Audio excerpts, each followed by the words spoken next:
Outsourcing considerations before hiring. Trusted advisor or body shop. Ideally, you want to find somebody that's going to make recommendations. You might have a great idea, vision, even your CTO, your technical team, but it's much better if you have somebody that's going to say, no, I think there's a different way to do it, there's a different approach. You want advice, you want input, not somebody just to kind of build exactly what you have. The user interface, user experience, there's much more daily interaction, so if there's going to be challenges with working with outsourcing, it's probably more on that side because there's so much more interaction than kind of development. And if you, as far as web design or mobile design, if you can send samples, 3, 4, 5 samples of other websites, other mobile apps that you like as far as color, style, user interface, that helps to get everybody on the same page. The other thing about outsourcing is think about dependencies. Are there dependencies? Are you going to have to, if you have a local team, you have daily interaction with, if it's an offshore team or outsourced, whatever, what are the dependencies? Are they going to slow you down if they miss a deadline, if you miss a deadline?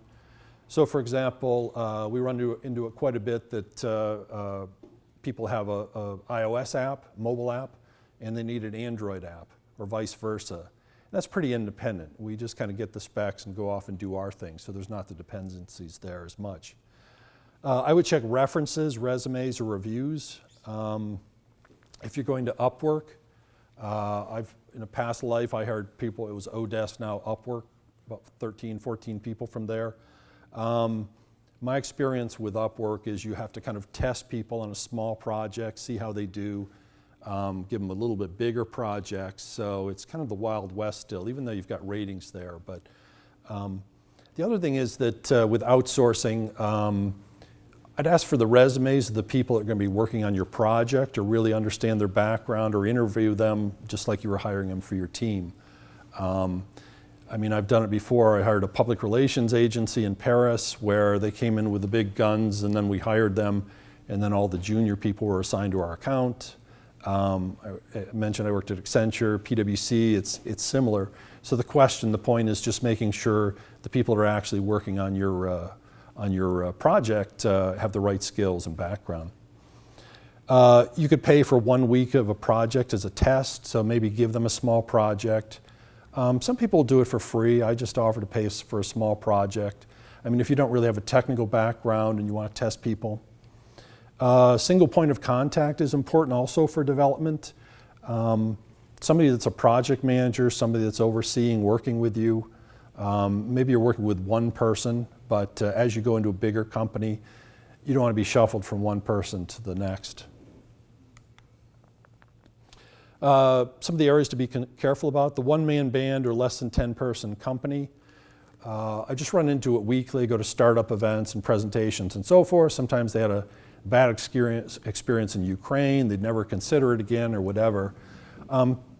Sometimes the one person has great experience, they're the right fit for you.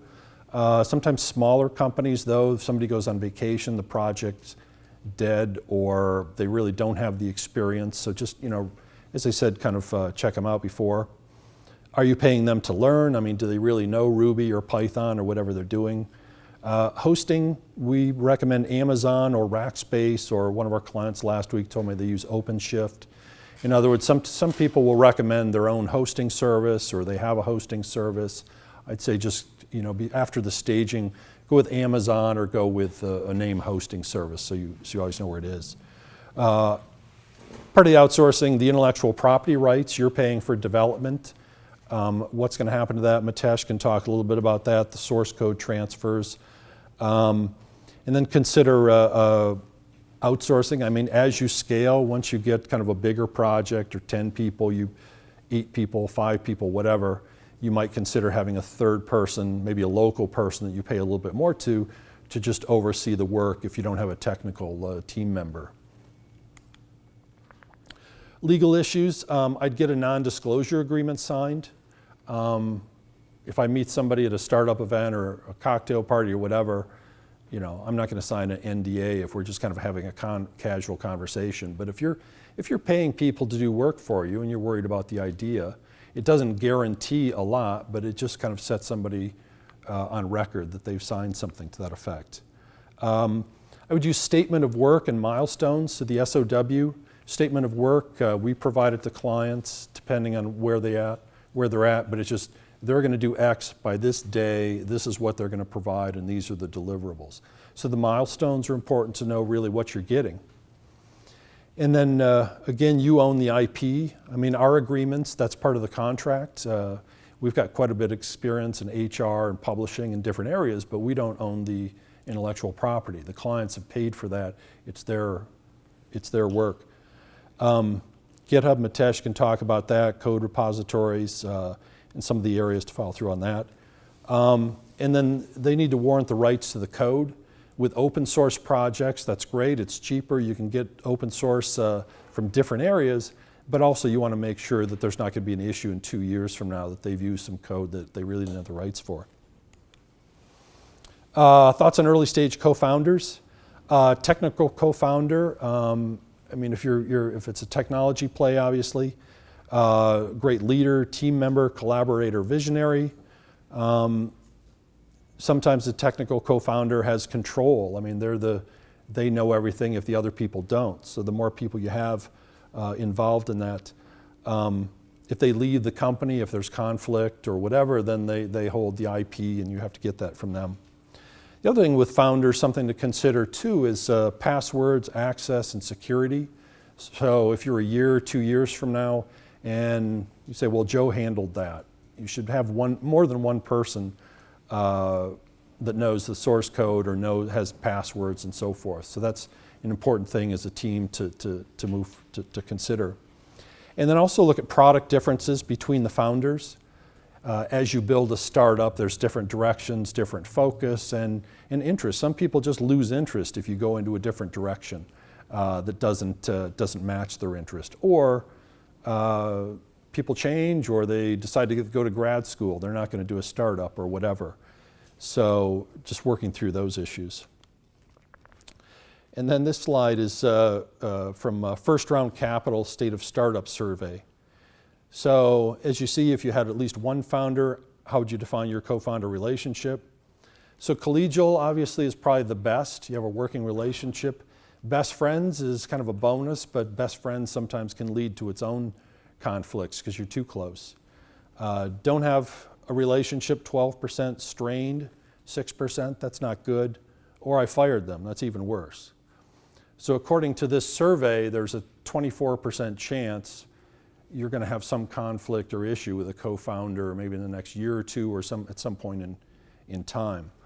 So as far as, so kind of back to some of the passwords, the access, the intellectual property issues, and just work with people, kind of have the relationship evolve and just move forward with a couple considerations. So my favorite sport is snow skiing. I love mogul skiing, downhill skiing. So for these kind of moguls, you can stand at the top of the hill and go, it's really steep, and kind of try to find it. If you try to go slow down the mountain, you're probably going to fall, because these moguls were made for a certain line. They're made for people to go fast, and it's a trough as you go down the hill. So the analogy, the point is that you're never going to know everything there is to know about a startup. There's always going to be research. There's going to be something you don't know, whatever. It's just really minimize your risk, spend the least amount of money, and then just evolve and seek advice from counsel from people you know. But I just saw something, the website Founder Dating yesterday, or over the weekend. It was asked, a couple guys were asking, they don't have a tech background, should they start or do a startup? And it was kind of a mixed review. Of course, the tech people said no. I think you just have to ask the right questions, and again, you move forward, but you can figure it out not having a tech team. If you have the next Steve Jobs, great, but it shouldn't hold you back.